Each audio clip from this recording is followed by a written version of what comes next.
ডাউনিও বাঙ্গুলো মুট্রস মারছি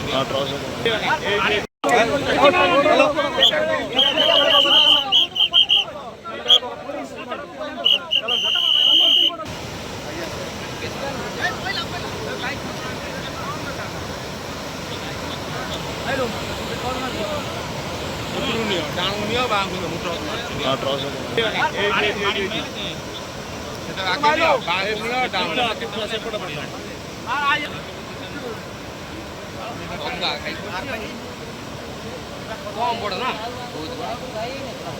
তো আমার যে খরস্রোতার শাখা নদী জাগুଳି নদী আমার জাগুଳିর লেফ্ট সাইডটা প্রায় 30 ফুটর ঘাই হয়েছে পাখাপাখি এটি হারাহারি মধ্যে 5-6টা পঞ্চায়েত ক্ষতিগ্রস্ত হবে। কেউ পঞ্চায়েত ক্ষতিগ্রস্ত হবে এটি হলদিডিহ মানে বাঙ্গরা কুসনপুর এপଟେ আউরি ଜରି ଏମିତି ସିଂପୁର ବି ଘାଇଟା ପାଖାପାଖି ଆକ୍ଚୁଆଲ ଟାଇମ୍ ତ ମୁଁ କହିପାରିବିନି 9:30 ଭିତରେ ଘାଇ